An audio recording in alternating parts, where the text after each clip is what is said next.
اور یہ شادی اس مہر کی کڑی ہے ایک، مگر اب مجھے لگتا ہے کہ مجھے شادی کے بغیر ہی اسے حاصل کر لینا چاہیے، آخر اس میں حرج ہی کیا ہے؟ اس نے کندھے اچکاتے ہوئے لاپرواہی سے کہا۔ ہوش میں تو ہو تم ہائثم، جانتے بھی ہو کہ کیا کہہ رہے ہو، سوچ سکتے ہو اگر آج تم مہندی پر نہ پہنچے تو کیا ہو سکتا ہے، فہا کے اور اشال کے رشتے پر کیا اثر پڑے گا؟ یہ آپ کا مسئلہ ہے، فہا کا رشتہ کیسے بچانا ہے۔ رہی بات اشال کی تو آئی پرومس اس کے رشتے پر آنچ نہیں آئے گی، اور فہا کون ہے میں نہیں جانتا اسے۔ ارسم رک جاؤ، مفاہمت کا کوئی راستہ تو ہوگا نا؟ ایہاب نے آخری کوشش کی تھی۔ ارسم سلطان چودھری غداروں کے ساتھ مفاہمت نہیں کرتا، اپنی بہن کے سہاگ کو بچانے کی کوشش پوری کرنا تم اور پھوپھو آپ، یہ سلوک ساری زندگی یاد رہے گا مجھے۔ گلے سے لگا کر جو زخم مجھے دیے ہیں آپ نے اور میری پیٹھ میں خنجر کھوبے ہیں، اس کے زخم تا حیات ہرے رہیں گے، ہر لمحہ مجھے میری حیثیت اور اوقات یاد دلاتے رہیں گے۔ چلتا ہوں، یہ سمجھے گا آج سلطان چودھری آپ کے اپنے بھائی کا دوسری بار جنازہ اٹھا ہے آپ کے گھر سے، مگر اس بار وہ خود کی لاش اپنے کندھوں پر خود اٹھا کر نکلا ہے، روندی آواز میں کہتے وہ رکا نہیں تھا، برائی آنکھوں سے ایک نظر سب کو دیکھا تھا اور دل پر ہاتھ رکھ کے باہر نکلتا چلا گیا تھا۔ ارسم ارسم، ایہاب اس کے پیچھے لپکا، مگر وہ گاڑی میں بیٹھا جا چکا تھا۔ پیچھے سب بت بنے کھڑے تھے، سب کچھ لٹ گیا تھا، وہ ایک ایسی ضد ان سب کے سامنے رکھ گیا تھا جس کے طوفان نے سب کی زندگیاں دہلا دینی تھی۔ پھوپھو پلیز آپ بھائی کو روک لیں، میں بھائی سے طلاق لے لوں گی، فہا نے مسز رندھاوا کے قدموں میں بیٹھتے ہوئے کہا تھا۔ تم پاگل ہو مارشو، بس ایک مزید ایک لفظ نہیں، گڈے گڈی کا کھیل نہیں ہے یہ جو کھیلا ہے، وہ غصے میں ہے اس لیے یہ سب کہہ گیا ہے، میں منا لوں گی اسے۔ انہوں نے روتی دھوتی فہا کے آنسو صاف کرتے اسے سینے میں بیچے ہوئے کہا، ماما آپ جانتی ہیں وہ جو کہتا ہے وہی کرتا ہے، پلیز کچھ کرے، میں نہیں رہ سکتا اس سے دور، وہ میرا سب کچھ ہے اور اس کی ناراضگی مجھے تڑپا رہی ہے۔ ایہاب نے پریشانی سے کہا، آج تک ایسی سچویشن دیکھی ہی کب تھی اس نے، آج تک اس پر جان لٹانے والا ارسم ان سب سے منہ موڑ گیا تھا اور یہی بات اسے نامنظور تھی۔ ایہاب بات پتہ بھی تو چلے کہ کیا ہے، کس بات کی دشمنی ہے جس کو اس نے زندگی موت بنایا ہوا ہے۔ آج تک ایسا روپ نہیں دیکھا میں نے اس کا، اسے لگتا ہے ہم اس کے ساتھ دغا کر گئے ہیں، تم نے دیکھا نہیں میرا بچہ کیسے ٹوٹ گیا ہے، بکھر گیا ہے۔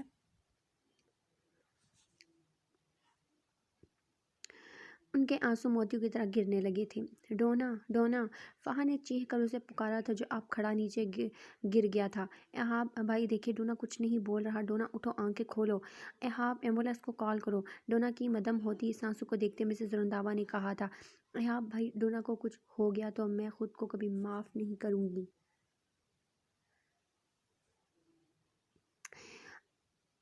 آئی لو ہم، میرا بیسٹی ہے، میری جان ہے یہ، ڈونا آنکھیں کھولو پلیز، آئی ایم سوری میری وجہ سے یہ سب ہوا، میں نے تمہیں غلط سمجھا، تمہیں ہرٹ کیا، بٹ یہ میرا حق ہے، میں تم پر غصہ ہو سکتی ہوں، ناراض ہو سکتی ہوں تم سے، تمہیں مار بھی سکتی ہوں، پلیز ڈونا آنکھیں کھولو۔ وہ اس کے سینے پر سر رکھے رو رہی تھی۔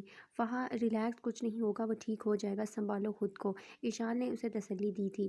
ہاں بھائی ایمبولینس نہیں آئی ابھی تک، آپ پلیز گاڑی نکالیں، اس کی سانسیں اکھڑ رہی ہیں، ڈونا سانس لو پلیز، ڈونا ہمت کرو، اس نے اس کے ہاتھ مسلتے ہوئے کہا۔ ڈونا کی سانسیں اب کھینچ کھینچ کر سینے سے نکل رہی تھیں اور چہرے کا رنگ پیلا پڑ رہا تھا۔ ایشو ڈرائیور کو بولو گاڑی نکالے، میں ڈونا کو لا رہا ہوں، ایہاب نے کہتے ڈونا کو باہوں میں اٹھایا تھا۔ ارحم کی ماما کی کالز آ رہی ہیں مسلسل، بجتے فون کو دیکھتے انہوں نے فہا کی طرف دیکھتے ہوئے کہا، پھوپھو آپ ایشو کو لے کر جائیں بینکویٹ میں، اور ایہاب بھائی ہاسپٹل جا رہے ہیں، اس نے بھرائی آواز میں کہا تھا، مگر تمہارے بغیر اور ارسم بھی نہیں ہے، میں کیا کہوں گی؟ انہوں نے نفی میں سر ہلاتے ہوئے کہا، پھوپھو پلیز جائیں آپ، ایشو کا رشتہ اتنی مشکل سے بنا ہے، پلیز اسے خراب مت ہونے دیں، اور میرے بارے میں کوئی پوچھے تو کہہ دینا کہ بی پی لو ہو گیا تھا اور اس وجہ سے ہاسپٹل میں ایڈمٹ ہوں، اور ارسم بھائی اور ایہاب بھائی بھی وہی ہیں، یا پھر جو بھی مناسب لگے تیزی سے کہتے وہ باہر نکلی تھی اور گاڑی میں بیٹھ کر ڈونا کا سر اپنی گود میں رکھا تھا۔ تم اندر جاؤ، ایشو پھوپھو کو ضرورت ہے تمہاری، آپ چلے ایہاب بھائی، اشال کو گاڑی کا دروازہ کھولتے دیکھ اس نے کہا، اور پھر ایہاب نے گاڑی سٹارٹ کی تھی۔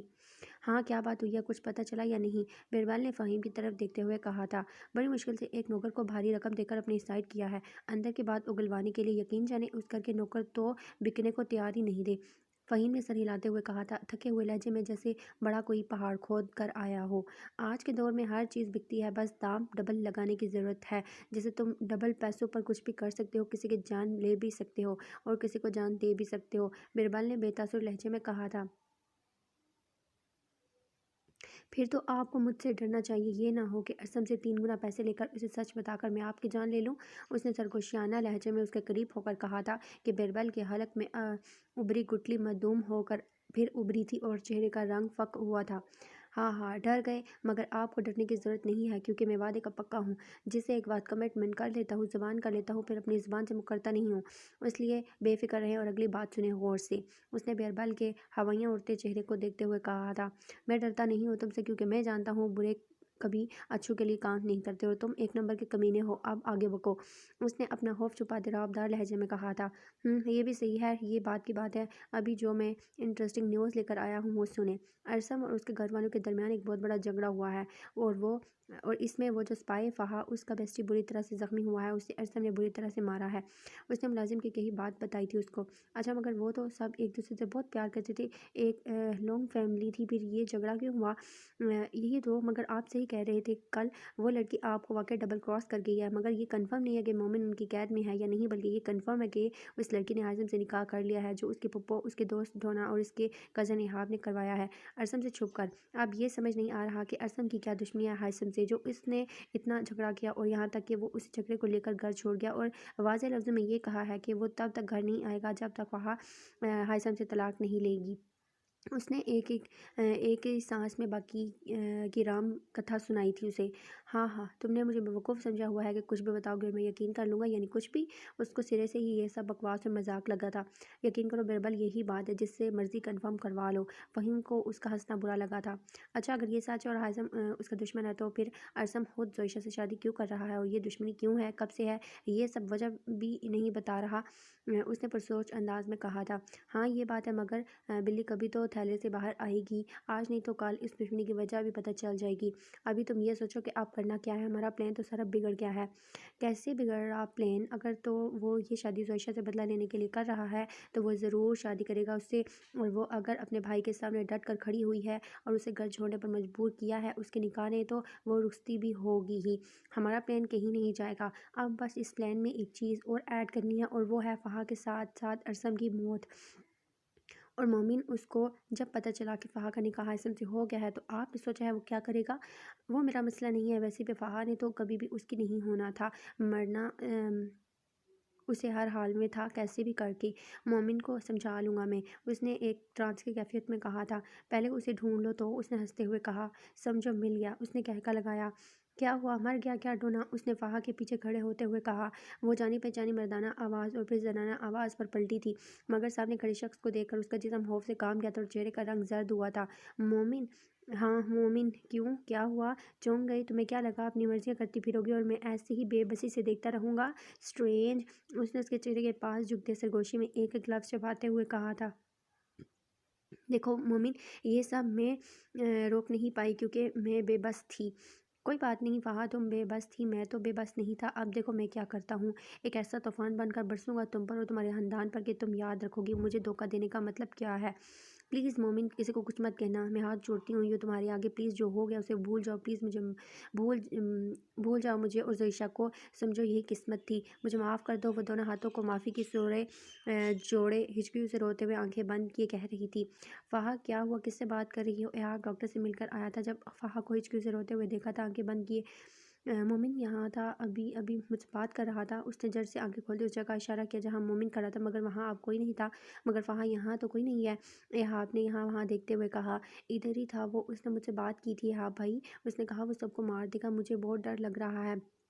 فہا، چندہ بھی بریو بھائی ہے نا تمہارے پاس، بس اب مت رو۔ اس نے فہا کے آنسو صاف کرتے بچوں کی طرح اسے گلے لگاتے ہوئے کہا تھا۔ بہت افسوس ہوا تھا اسے ان لمحوں پر جنہوں نے اس کی لاڈو بھری بہن کی آنکھوں میں آنسو بھرے تھے، جس کی مسکراہٹ کے لیے اس نے ہر ممکن کوشش کی تھی۔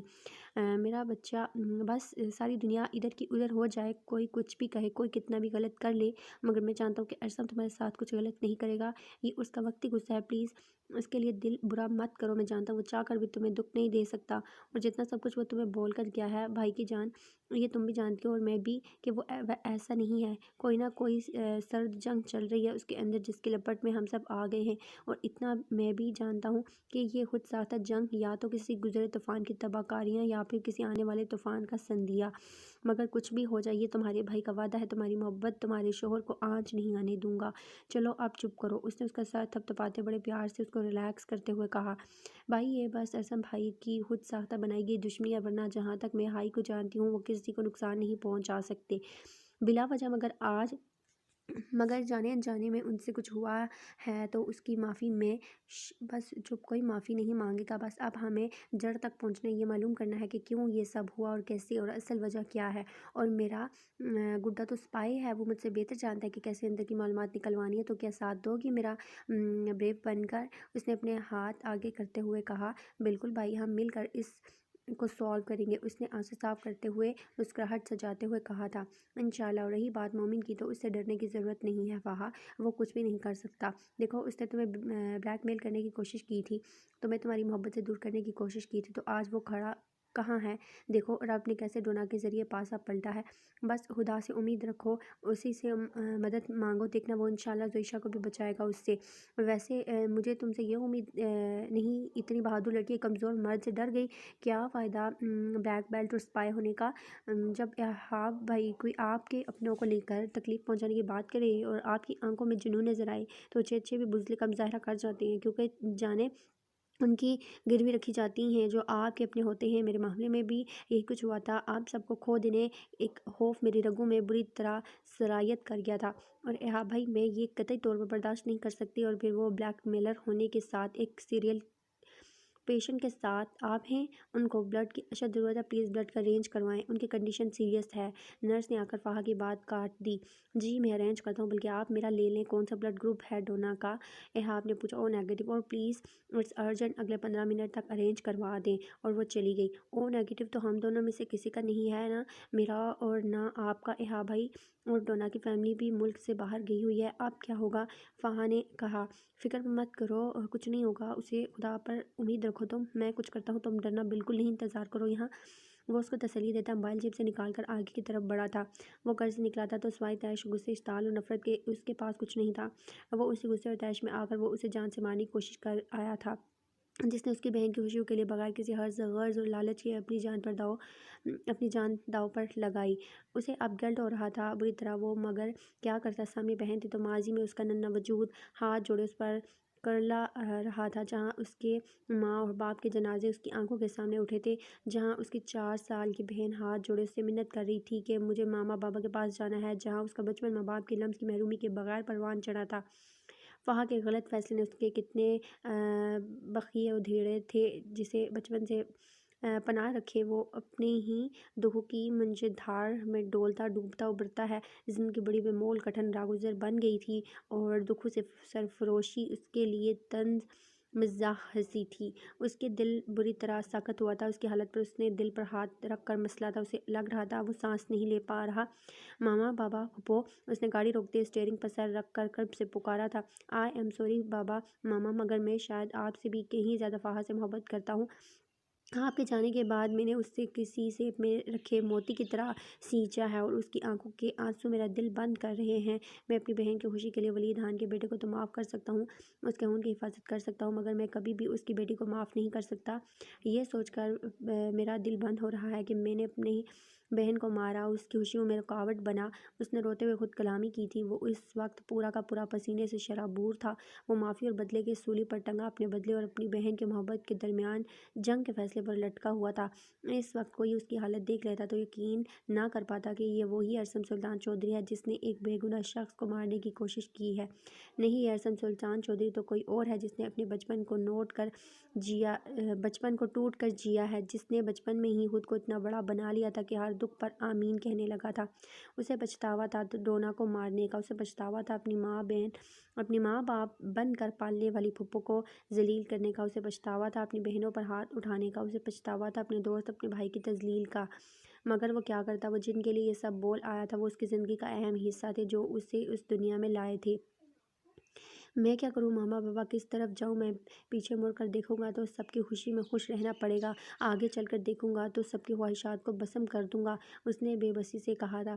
مگر میں ایسا نہیں کر سکتا، جس سے بے موت آپ مرے ہیں اس کے قاتلوں کو کردار کردار تک میں ہر صورت پہنچ جاؤں گا، مگر مومن اسے میں کسی صورت نہیں چھوڑوں گا۔ ارسم سلطان چودھری کی بہن اور ہونے والی بیوی کو بلیک میل کرنے کی کوشش کی ہے اس کو تو وہ موت ماروں گا کہ پانی تک نہیں ملے گا اس سے، لیکن اتنا تو میں بھی جانتا ہوں کہ مومن زوشہ سے محبت نہیں کرتا، کیونکہ محبت کو اتنی آسانی سے چھوڑا نہیں جاتا، محبت میں اس کی جگہ کوئی دوسرا قابل قبول نہیں ہوتا، پھر وہ کیسے زوشہ کو چھوڑ کر فہا کو اپنا سکتا یا اسے ڈیل کر سکتا ہے؟ کہیں وہ بھی تو میری طرح ہیثم سے بدلہ تو نہیں لینا چاہتا کہ اگر اس کی بہن نہیں ملی تو اس کی محبت کو ہی اپنی بیوی بنا لے اور اسے نیچا دکھا دے؟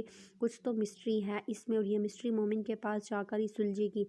اس نے گاڑی سٹارٹ کرتے ہوئے کہا تھا، اور پھر گاڑی کا رخ اس طرف موڑا جہاں اس نے مومن کو قید کر کے رکھا تھا۔ خود کو کافی حد تک کمپوز کیے وہ اب گاڑی تیزی سے بھگاتا ہوا اپنے فلیٹ پر پہنچا تھا۔ گاڑی فلیٹ کے باہر کھڑی کر کے اس نے وہاں موجود اس کے رکھوالی پر مامور لڑکوں کو کال کر کے اپنے آنے کی اطلاع دی تھی، اور پھر لفٹ کی طرف قدم بڑھائے تھے۔ لفٹ میں کھڑے کھڑے اس نے اپنے دماغ کی دکھتی رگ پر انگلی رکھ کر اسے سہلایا تھا، چہرے پر چٹانوں جیسے سختی لاتے اس نے لفٹ سے نکلتے ہی سگریٹ نکال کر اپنے لبوں میں دبایا تھا، اور پھر دروازہ کھولا تھا، اور دروازہ خود بخود کھل گیا تھا۔ اس کے ہائر کیے گئے لڑکے ہاتھ باندھے اس کے سامنے کھڑے تھے، ماتھے پر بال لیے، چہرے پر چٹانوں جیسی سختی لیے وہ چلتا چلتا اس کے کمرے تک پہنچا تھا جہاں مومن کو باندھ کر رکھا گیا تھا۔ اندر قدم رکھتے ہی اس نے مومن کا ڈھلکا سر اور اسے رسیوں میں جکڑے پایا تھا۔ قدم چلتا چلتا چیئر گھسیٹ کر وہ اس کے بالکل سامنے بیٹھا تھا۔ مومن نے ہوا میں کرسی کے تاش پیدا ہوتے پٹ سے آنکھیں کھولی تھی اور پھر اپنے سامنے بیٹھے ارسم سلطان چودھری کو دیکھا تھا۔ صحیح نصیب، اپنا اتنا اہم مہندی کا فنکشن چھوڑ کر ارسم سلطان چودھری میرے سامنے موجود ہے، کچھ تو بات ہے، اس نے چورزدہ چہرے پر شیطانی مسکراہٹ سجاتے ہوئے کہا تھا، جبکہ ارسم نے کوئی جواب نہیں دیا تھا۔ گونڈ گونڈ سگریٹ کے مرغولے اڑاتا وہ دھوئیں کے گہرے تاثرات لیے اس کے چہرے کو بڑے غور سے دیکھ رہا تھا، پڑھ رہا تھا جیسے اس کے اندر جو کچھ بھی چل رہا ہو وہ تحریر پڑھ لے گا۔ ایک منٹ کو تو اس کے دیکھنے کے انداز پر مومن بھی گڑبڑا گیا تھا۔ اس کا سگریٹ ختم ہوا تھا، وہ سگریٹ اس نے نیچے پھینک کر جوتے تلے مسلا تھا۔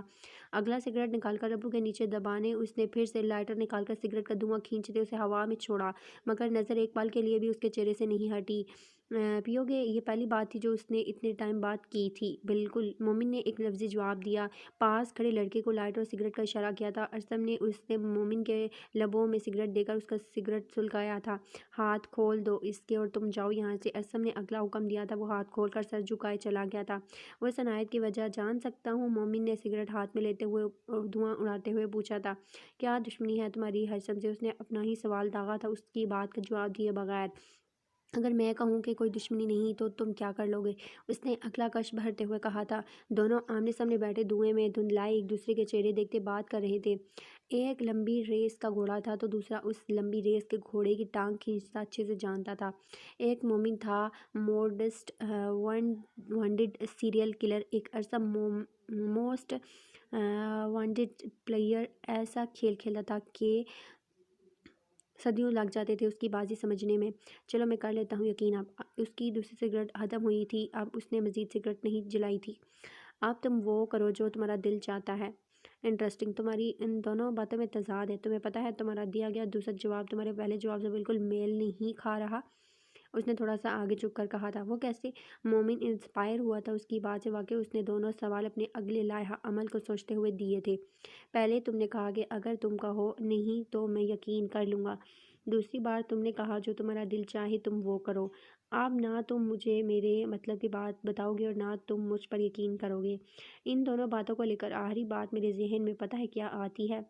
سوالیہ نظریں اس پر گاڑے پوچھا تھا اس نے۔ یہی کہ میں تمہیں بتا دوں کہ زوشہ نہ تو تمہاری محبت ہے نہ میری۔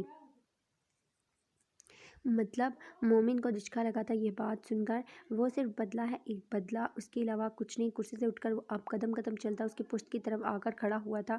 مطلب تم سچ میں اس سے محبت نہیں کرتے اور تم بھی میری طرح بدلہ؟ کہتے کہتے اس نے اپنی ہی زبان دانتوں تلے دبا دی۔ انڈائریکٹلی وہ وہی بول گیا تھا جس کا پتہ سامنے کھڑا ارسم لگانا چاہتا تھا۔ مطلب میرا تم پر یقین نہ کرنا درست تھا اور میرے میرے فل نے جو چاہا وہ کیا اور تم سے اپنے مطلب کی بات اگلوا لی، ارسم کا جاندار کہا پورے کمرے کی فضا میں گونجا۔ ہاں وہ بدلہ ہے میرا، اس نے منمناتے ہوئے کہا۔ صاف لفظوں میں وہ اسے یہ نہیں کہہ سکتا تھا کہ وہ بربل کی محبت ہے، اور یہ بھی نہیں کہہ سکتا تھا کہ وہ فہد سے محبت کرتا ہے۔ ایک ٹائم دو باتیں اکٹھی بول کر وہ مزید کمزور نہیں پڑنا چاہتا تھا ارسم سلطان چودھری کے سامنے، کیونکہ دنیا کی نظر میں بیربل مر چکا تھا، اور اگر وہ بیربل کا سچ بتا دیتا تو وہ اپنے بھائی کو اور خود کو دونوں کو اپنے حصے کی خوشیوں سے محروم کر دیتا۔ کیا تم یہ بات جانتے تھے کہ ہائثم فہد سے محبت کرتا ہے؟ اس نے اگلا سوال کیا۔ بہت پہلے سے، اس نے بے تاثر جواب دیا۔ تو کیا میں یہ سمجھوں کہ تم نے صرف ہائثم کو نیچا دکھانے کے لیے اس کی محبت اور بہن کی عزتوں کا استعمال کرنے کی کوشش کی یا سوچا؟ اس نے پھر سے اس کے سامنے آ کر کرسی پر بیٹھتے ہوئے پوچھا۔ بالکل، اور میں اس مقصد میں کامیاب بھی ہو جاتا اگر اس دن تم لوگ مجھ پر یوں جھپٹتے نہ۔ مجھے اندازہ ہی نہیں ہوا کہ میرے ساتھ ہو کیا گیا ہے۔ میں مال کے چینجنگ روم میں گھسا اور پھر وہاں سے یہاں تک کیسے پہنچا میں جان ہی نہیں سکا، اس نے اس بار افسوس سے کہا۔ تم جانتے ہو مومن، میں ارسم سلطان چودھری اور فہد سلطان چودھری میرا دل ہے۔ جب کوئی میرے دل کو کھینچنے کی کوشش کرے گا تو اس کی یادداشت کیا اس کے جسم کے روئے روئے کا جھنجھوڑنے کا فن رکھتا ہوں میں، وہ غرایا تھا اس پر۔ دیکھو ارسم، میری تم سے ڈائریکٹلی کوئی دشمنی نہیں ہے، مگر میں اب یہ کہوں گا کہ ہائثم علی خان کو میں چین سے جینے نہیں دوں گا، اس نے ماتھے پر بال لاتے ہوئے کہا تھا۔ میں بھی یہی چاہتا ہوں، اگر میرا بدلہ پورا ہو گیا تو شاید تمہارے، مگر اس کے لیے تمہیں میرے ساتھ چلنا ہوگا۔ ایک طاقت بن کر پھر ہی ہم اسے ہرا سکتے ہیں۔ میں اس کی بہن کو نقصان پہنچاؤں گا اور تم اس کے کیریئر کو۔ مگر میں تم پر یقین کروں، اس نے کچھ سوچتے ہوئے کہا۔ سیم کوسچن میرا بھی ہے، میں تم پر یقین کیوں کر رہا ہوں؟ کیونکہ میرے پاس دوسرا کوئی آپشن نہیں ہے، اور اگر تمہارے پاس میرے علاوہ کوئی دوسرا آپشن ہے تو تم پھر جو تمہارا دل چاہے کر سکتے ہو، اس نے بے تاثر لہجے میں کہا تھا اور پینٹ کی جیبوں میں ہاتھ ڈالے باہر کی طرف بڑھا تھا۔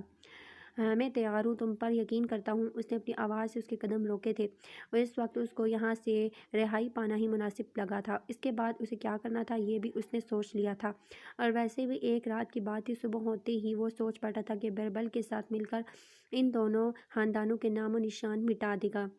ہاں گڈ، مگر اس سے پہلے تمہیں ایک بات واضح سمجھا دوں، میری بہن کی طرف آنکھ اٹھا کر بھی دیکھنا مت، اور ہائثم کے ساتھ جو مرضی کرو، آئی ڈونٹ کیئر، کیونکہ میں اب اپنی بہن کے نکاح میں اسے مزید برداشت نہیں کر سکتا۔ نفرت سے کہتے اس نے اس کی طرف دیکھا تھا۔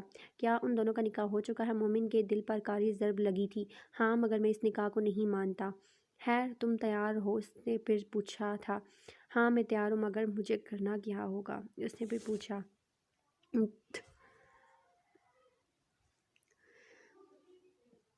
تمہیں وہ سارے ثبوت ہائثم کے نام کرنے ہوں گے جو اس سیریل کلر کے خلاف ہیں۔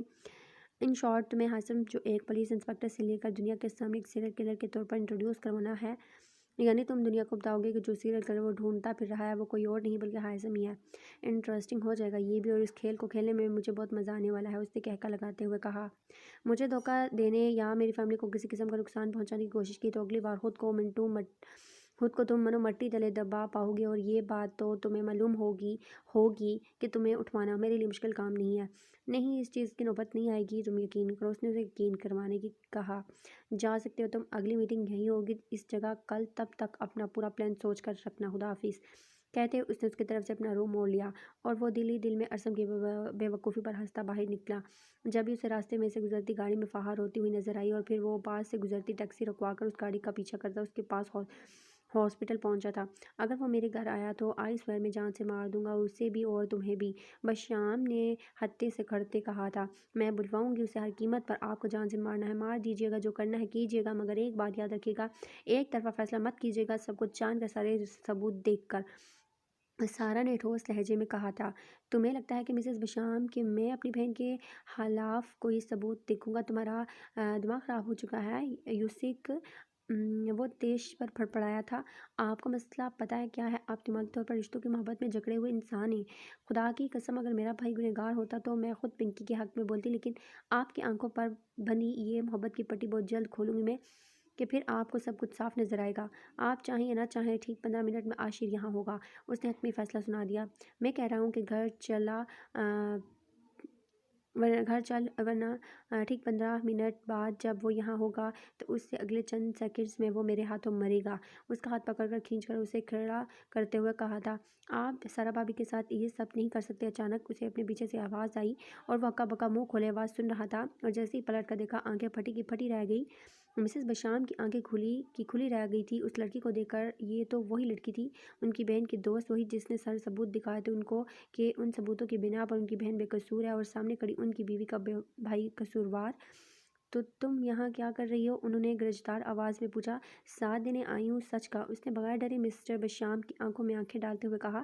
اچھا، یہ سب تمہیں اتنے سال بعد یاد آیا ہے یا پھر چند پیسوں کے لیے اپنا ضمیر بیچ رہی ہو؟ نفرت سے نخوست سے کہتے انہوں نے رخ موڑا تھا اس کی طرف۔ نہیں، ضمیر تو بہت پہلے چند پیسوں کے لیے بیچ ڈالا تھا، آج تو روح کے سکون کا سودا کرنے آئی ہوں کہ شاید سکون مل جائے۔ اس نے پھیکی ہنسی ہنستے ہوئے کہا تھا۔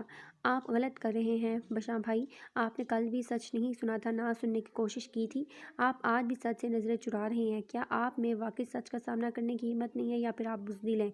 عاشر نے سینے پر دونوں ہاتھوں کو باندھتے ہوئے کہا تھا۔ یو شٹ اپ، خون پی جاؤں گا میں تمہارا، تمہاری ہمت کیسے ہوئی میرے سامنے ایسے کھڑے ہونے کی؟ مسٹر بشام نے اپنے سامنے کھڑے عاشر کو دیکھتے ہوئے چلاتے ہوئے کہا تھا اور پھر اس کا گریبان پکڑ کر اس کے منہ پر مکہ مارا۔ جتنا مرضی مار لیں، جو مرضی کر لیں، آپ میرے بڑے ہیں، اف تک نہیں کروں گا میں، مگر ایک بات یاد رکھیے گا، یہاں سے سچ سنے بغیر آپ نہیں جا سکتے۔ عاشر نے اپنے ہونٹ سے نکلتا خون صاف کرتے ہوئے کہا۔ اچھا، اور تمہیں ایسا لگتا ہے کہ میں تمہارے اشاروں پر چلوں گا؟ انہوں نے اس کی آنکھوں میں آنکھیں ڈالتے نفرت سے کہا۔ 4 سال پہلے والا عاشر تو انہیں کہیں نظر ہی نہیں آ رہا تھا۔ جو عاشر ان کے سامنے کھڑا تھا وہ ایک وجیہہ مرد تھا جس کی پرسنالٹی اس کے الفاظوں کی عکاسی کر رہی تھی، اور جو سوبر بنا نفاست سے بال سیٹ کیے سوٹ کوٹ میں ان کے سامنے کھڑا تھا۔ آپ کو سننا ہوگا اور کتنا گناہ اپنے سر پر لیے پھرتے رہیں گے، اس نے بھی پلک جھپکے بغیر کہا تھا۔ ہٹو سامنے سے، وہ اس کی بات کو اگنور کرتے اس کے کندھے پر ہاتھ رکھتے اسے پیچھے دھکیلتے آگے بڑھے تھے۔ آپ ایسے نہیں جا سکتے بشام، حقیقت سے نظریں نہیں چرا سکتے آپ اس بار۔ سارا نے راستہ روکنے کی کوشش کی تھی۔ ہٹو سامنے سے ورنہ ابھی کے ابھی 3 حرف بیچ دوں گا تم پر۔ اگر کسی انسان کی پرسائی سچائی سامنے لانے کے لیے مجھے موت سے بھی کھیلنا پڑا تو میں کھیل لوں گی، یہ تو پھر زندگی کا سودا ہے۔ سارا نے سرد تاثرات سے کہا۔ تم؟ انہوں نے ہاتھ اٹھایا تھا اسے مارنے کے لیے۔ نہیں بشام بھائی، عاشر نے ان کا ہاتھ راستے میں ہی روک لیا تھا۔ کوئی بھی حتمی فیصلہ کرنے سے پہلے یہ ویڈیو سن لیں عاشر بھائی، پنکی کی دوست نے کہا تھا، اور پھر کسی بھی جواب کا انتظار کیے بغیر ویڈیو پلے کر دی تھی۔ ہاں ٹھیک، میں اس سے ایسے ٹریپ کر لوں گی، اس کو اس گھر تک لانا میرا کام ہے، پھر اغوا اور اس کے بعد اس کو بشام بھائی کے سامنے ذلیل کروانا، اور پھر یہ بھی اچھا ہی رہے گا کہ بشام بھائی غصے میں آ کر میرا نکاح عاشر سے کروا دیں گے اور پھر وہ ہمیشہ ہمیشہ کے لیے میرا ہو جائے گا۔ اس ویڈیو کے ختم ہوتے ہی اس نے دوسری ویڈیو آن کی تھی۔ یار تم لوگ بس بشام بھائی کے سامنے سب کچھ سنبھال لینا، اگر وہ تم لوگوں کو بلوائیں تو آ کر میرے بے گناہی ثابت کر جانا۔ یہ ویڈیو ختم ہوئی تھی، اس نے ویڈیو وائس نوٹ آن کیا تھا۔ یار وہ تو بھاگ نکلا، اب میں پاگل پن کا ڈرامہ کروں گی تاکہ بشام بھائی کو شک نہ ہو، اور پھر جب وہ واپس آئیں تو میری شادی ہو جائے۔ وائس نوٹ ختم ہوا تھا۔ یہ سب کچھ میں نے اس لیے اپنے پاس رکھا تھا تاکہ اگر پنکی مجھے پیسے دینے سے انکار کرے تو میں اسے بلیک میل کروں گی، مگر مجھے نہیں پتہ تھا کہ اللہ مجھ سے یہ سب اس لیے ریکارڈ کروا رہا ہے کہ کل کو یہ کسی کی بے گناہی کا ثبوت بن کر سامنے آئیں گے۔ بشام بھائی، میں جس کے لیے سب کھود رہی تھی آج اس کے لیے گواہی دینے میں کھڑی ہوں، پلیز مجھے معاف کر دیں، میں نے پنکی کی بات مان کر اس کا ساتھ نہ دے کر بہت کچھ کھویا ہے، اب مزید نہیں کھو سکتی کچھ۔ شاید یہ دونوں بہن بھائی کے صبر کا ہی نتیجہ ہے کہ آج یہ دونوں پاک دامن بنے آپ کے سامنے کھڑے ہیں اور میں رسوائیوں کی دلدل میں دسی کھڑی ہوں۔ ہو سکے تو مجھے معاف کر دیجیے گا۔ وہ روتی ہوئی وہاں سے نکلی تھی جبکہ بشام بھی یقین بنا کھڑا تھا، کیا کچھ نہیں ٹوٹا تھا، اور سب سے بڑھ کر اعتبار و خلوص کی دچیاں اڑی تھی، اپنی ہی بہن کے ہاتھوں گاتھک وار ہوئے تھے، ان کے قدم ڈگمگائے تھے، گرنے کو تھے جب سارا نے آگے بڑھ کر ہاتھ تھام کر سہارا دیا تھا۔ بشام، ان کا بازو پکڑ کر انہیں پکارتے ہوئے سارا نے گرنے سے بچایا تھا۔ بشام بھائی آپ؟ عاشر کی آنکھوں میں آنسو آئے تھے، یہ دیکھ کر اس کا بہنوئی کانپتے ہاتھ جوڑے اس کے سامنے نام آنکھوں سے پلکیں جھکائے کھڑا تھا۔ مجھے معاف کر دو عاشر، سارا میں تم لوگوں کی تکلیف کا ازالہ نہیں کر سکتا، مگر وہ عاشر کے قدموں میں گر گئے تھے۔ بشام بھائی نہیں، آپ بڑے ہیں، آپ میرے یہ سب مت کریں پلیز۔ عاشر نے انہیں اپنے قدموں سے اٹھایا تھا، ان کے آنسو صاف کیے تھے۔ نہیں عاشر، میں گنہگار ہوں، تمہاری بہن کا پورے ہاسپٹل کے سامنے میں نے اسے ذلیل کیا اور پھر زبردستی شادی بھی کی، اور اس کا صبر دیکھو، اس نے بے قصور ہوتے ہوئے بھی ہر ظلم سہا۔ انہوں نے برائی آواز میں کہتے سارا کے سامنے بھی ہاتھ جوڑے تھے۔ نہیں بشام، یہ سب تقدیر میں لکھا جا چکا تھا، مگر اس سب کے باوجود بھی میں نے آپ کو اپنے حق میں برا نہیں جانا، آپ بہت اچھے ہیں، آپ کو دکھایا گیا آپ نے وہی دیکھا۔ سارا نے ان کے آنسو کو صاف کرتے ہوئے کہا تھا۔